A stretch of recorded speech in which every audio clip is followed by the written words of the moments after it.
एक मोर की विष्णु भक्ति। कनकपुर गांव में भगवान विष्णु का एक मंदिर था। उस मंदिर के आगे एक सुंदर व काफी बड़ा बाग था। वहीं एक छोटी सी कुटिया में बाग का माली जीतो अपनी पत्नी रामा के साथ रहता था। जीतो सारे दिन बाग की देखभाल करता, पेड़ों को पानी देता था। रामा घर पर काम करती थी। घर का काम समाप्त होने के बाद वह अपनी कुटिया में तो कभी मंदिर में जाकर भगवान विष्णु के भजन गाया करती थी। एक दिन वह अपनी कुटिया के बाहर एक पेड़ के नीचे बैठी भजन गा रही थी। तभी उसे एक मोर दिखाई दिया। वह रामा के आसपास घूम रहा था और अपने पंख फैलाकर नाच रहा था। रामा ने मोर को नाचता देखा तो उसे बहुत अच्छा लगा। जब तक वह भजन गाती रहती, मोर वहीं घूमता रहा। उसके बाद वह कहीं चला गया। शाम को रामा ने जीतो को मोर के बारे में बताया तो उसने कहा, मैंने तो कोई मोर नहीं देखा। अगले दिन भी रामा जब भजन गाने बैठी तो वह मोर आ गया और भजन सुनकर नाचता रहा, फिर चला गया। रामा भजन समाप्त होने पर उसे ढूंढती रही, लेकिन वह मोर कहीं नजर नहीं आया। अगले दिन रामा मंदिर गई और मंदिर के पुजारी से मोर के बारे में पूछा। पुजारी ने कहा, बेटी मैंने तो कोई मोर नहीं देखा, हो सकता है पास के जंगल से आया हो।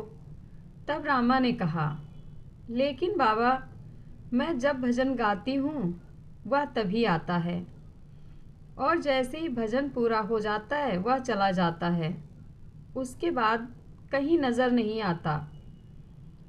तब पुजारी बाबा ने कहा, बेटी वह तो कोई साधु या संत होगा जिसका जन्म मोर के रूप में हुआ है। वह जब भी भगवान श्री विष्णु के भजन सुनता है तो झूमने लगता है। इसी तरह कुछ दिन बीत गए।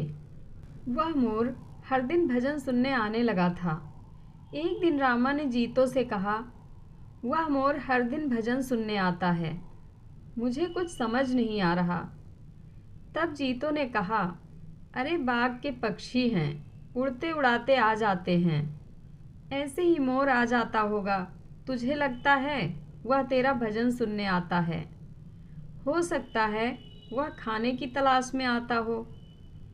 अगले दिन जब वह मोर आया तो रामा ने बीच में ही भजन गाना बंद कर दिया और मोर के सामने जाकर बैठ गई। उसे देखकर मोर जाने लगा। तब रामा ने कहा, हे पक्षीराज मयूर, तुम साधारण मयूर नहीं हो। मैं तुम्हारे बारे में जानना चाहती हूँ, तुम कौन हो? यह सुनकर मोर रोने लगा। उसने इंसान की आवाज़ में कहा, हे माता, मैं पिछले जन्म में एक शिकारी था। जंगल से मोर पकड़कर उनके पंख निकालकर बाजार में बेचा करता था। एक बार जंगल में मैंने एक मोर पकड़ा। उसके पंख निकालने के कारण वह घायल हो गया और मरने लगा।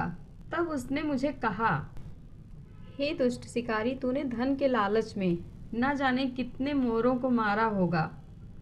हमारे पंख निकालने के कारण जो कष्ट हमें होता है वह तू कभी नहीं समझ सकता। इसलिए मैं तुझे श्राप देता हूँ कि अगले जन्म में तू मोर बने और तुझे भी इसी प्रकार कष्ट हो। यह कहकर वह मोर रोने लगा। तब रामा ने पूछा, तुमने जो किया उसकी सजा तो तुम्हें मिल रही है, लेकिन तुम इंसान की तरह कैसे बोल लेते हो और इस श्राप से तुम्हें कैसे मुक्ति मिल सकती है?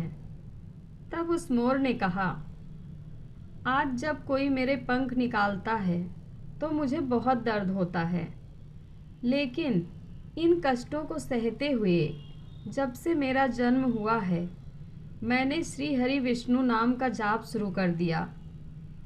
इस जाप के कारण मेरे कष्ट कम हो गए।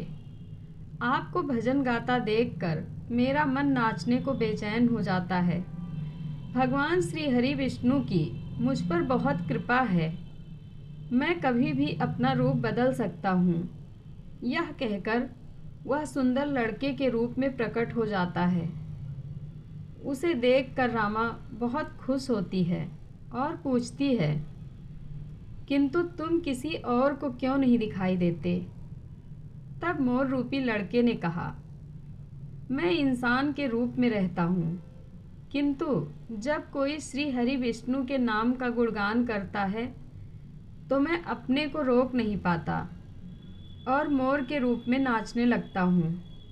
रामा ने आगे पूछा, तुम्हें इस श्राप से कैसे मुक्ति मिल सकती है? क्या मैं तुम्हारी कोई मदद कर सकती हूँ? तब मोर ने कहा, माता, यह बहुत कठिन है। यदि आप अपने पति के साथ 1 सप्ताह तक बिना अन्न जल ग्रहण किए यज्ञ का अनुष्ठान करें और मुझे पुत्र के रूप में पाने की कामना करें, तो भगवान विष्णु की कृपा से मुझे मोर के जन्म से मुक्ति मिल जाएगी और मैं आपको पुत्र के रूप में प्राप्त हो जाऊंगा। रामा ने शाम को यह बात जीतो को बताई। जीतो ने मंदिर के पुजारी से बात की और यज्ञ का अनुष्ठान किया। 7 दिन लगातार यज्ञ चलता रहा।